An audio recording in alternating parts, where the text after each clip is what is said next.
শ্বাসক্রিয়া নিয়ে আলোচনা করতে গেলে মানে আমরা শ্বাসক্রিয়া বলতে আমরা কিভাবে প্রশ্বাস নিই আর কিভাবে নিঃশ্বাস ছাড়ি, এটা মানে কি আমরা কিভাবে অক্সিজেনটা বাতাসের সাহায্যে মানে আমরা নিঃশ্বাসে প্রশ্বাসের মাধ্যমে আমরা অক্সিজেনটাকে বা বায়ুটাকে আমরা গ্রহণ করি, গ্রহণ করার ফলে সেটা তো বিভিন্ন ক্রিয়া বিক্রিয়ার ফলে কি হয়, আবার আমরা কার্বন ডাই অক্সাইডটাকে ত্যাগ করি। তো নিঃশ্বাসের মাধ্যমে আমরা ত্যাগ করি, এই প্রশ্বাস ও নিঃশ্বাস আমরা কিভাবে নিই এটা নিয়ে এখন আলোচনা করা হবে, তাই না? তো আমরা এই শ্বাসক্রিয়াটা ঘটাইতে গেলে যে জিনিসটা মনে রাখতে হবে সেটা হলো যে আমাদের দুইটা জিনিস মনে রাখতে হবে। একটা হলো মধ্যচ্ছদা। কি এক নম্বর আমাদেরকে মনে রাখতে হবে মধ্যচ্ছদা, এই যে মধ্যচ্ছদা যেটাকে ইংলিশে কি বলা হয়, ডায়াফ্রাম। কি বলা হয়, ডায়াফ্রাম। আর দুই নম্বরে যেটা মনে রাখতে হবে সেটা হলো পিঞ্জরাস্থির পেশি। কি সেটা কি, পিঞ্জরাস্থির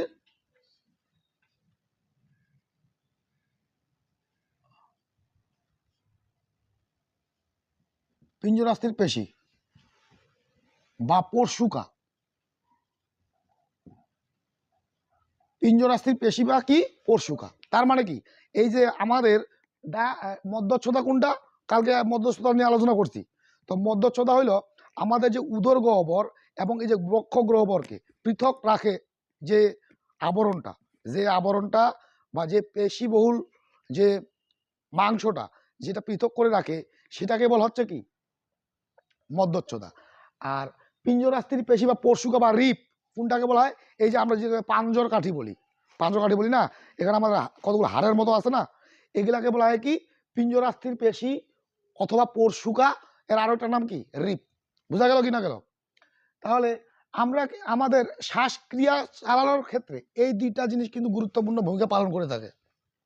কিভাবে, যখন আমরা বাইরের বাতাসটা গ্রহণ করি আমাদের নাসারন্ধ্র দিয়ে বাতাসটাকে ঢুকার পরে সেটা কোথায় যায়, গলাবিল থেকে ভোকাল কর্ড থেকে কোথায় ট্রাকিয়া থেকে কোথায় লাংস থেকে অ্যালভিওলাস। লাংস মানে কি ফুসফুসের যে একক সেই অ্যালভিওলাস পর্যন্ত সেই বাতাসটা যায়। যখন আমরা এই বাতাসটা গ্রহণ করি তখন কি হয়, মধ্যচ্ছদা হলো একটা ছাতার মতো, মানে এরকম ছাতার মতো, এটা এরকম ভাবে থাকে মধ্যচ্ছদা। যখন আমরা শ্বাস গ্রহণ করি মানে প্রশ্বাস নিয়ে আমরা তখন এটা হয় কি এরকম সংকুচিত হয়ে যায়। কি হয়ে যায়, সংকুচিত হয়ে যায়। যখন এটা সংকুচিত হয়ে যায় তখন আমাদের যে পরশুকা বা রিপগুলা সেগুলো উপরের দিকে উঠে।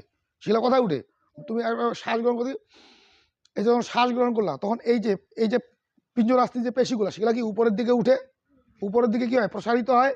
আর মধ্যচ্ছদা যেটা আমাদের উদর গহ্বর এবং বক্ষ গহ্বরকে ভাগ করে রাখে বা পৃথক করে রাখে, সেই মধ্যচ্ছদা নিচের দিকে সংকুচিত, মানে এরকম থাকে তো এরকম হয়ে যায়। বুঝা গেল, এই যে সংকুচিত হয়, যখন এটা সংকুচিত হয় মধ্যচ্ছদা সংকুচিত হইলো, রিপগুলো উপরের দিকে উঠলো, আমাদের বাতাসটা কি করলো ভিতরে ঢুকলো, ফুসফুসের মধ্যে আসলো। ফুসফুসের মধ্যে আসার পর বিভিন্ন ক্রিয়া বিক্রিয়া শেষে সেটা কি হয়, যখন বিভিন্ন ক্রিয়া বিক্রিয়া ঘটার পরে তখন আবার কি হয়, একটা আমাদের যে কার্বন ডাই অক্সাইড যেটা আমাদের কোষের জন্য ক্ষতিকর, আমাদের মানব শরীরের জন্য যেটা ক্ষতিকর সেটাকে আবার ত্যাগ করতে হয়। এটা যখন আমরা নিঃশ্বাস ছাড়ি তখন কি হয়, এই যে রিপ বা পরশুকাগুলা এগুলো নিচের দিকে নেমে যায়। কি হয়, এগুলা নিচের দিকে সংকুচিত হয়।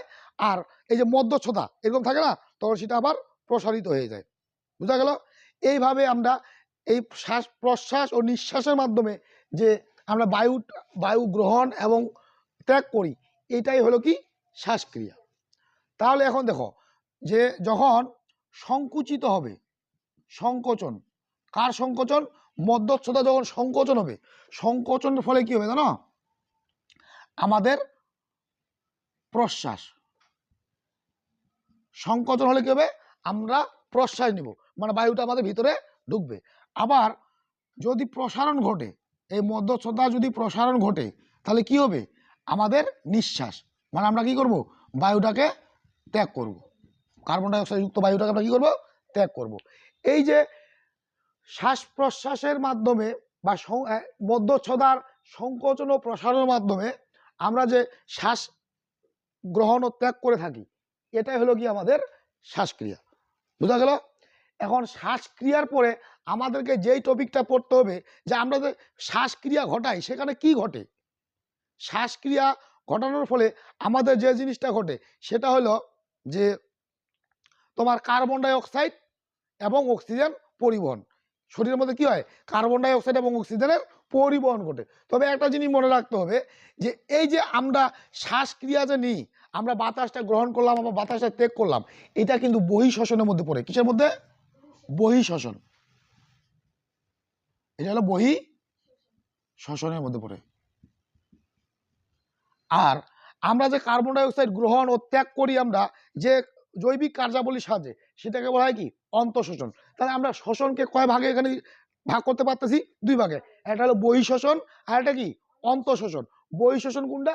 এই যে আমরা শ্বাস প্রশ্বাস যেটা নিয়ে আমরা নাকের সাহায্যে আমরা বাতাসটাকে গ্রহণ করলাম, গ্রহণ করার পর নাকের সাহায্যে আমরা বাতাসটাকে ত্যাগ করলাম, এটা হলো কি? বহিঃশ্বসন। বুঝা গেল?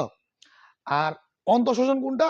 যে আমাদের বাতাসটা যখন ভিতরে ঢুকে, ভিতরে কোথায় যায়, কিভাবে ক্রিয়া বিক্রিয়া করে, এইটা নিয়ে আলোচনা, সেটা হলো কি? অন্তঃশ্বসন। তো আমরা এখন এই অন্তঃশ্বসন তথা আমরা এখন কি নিয়ে আলোচনা করব?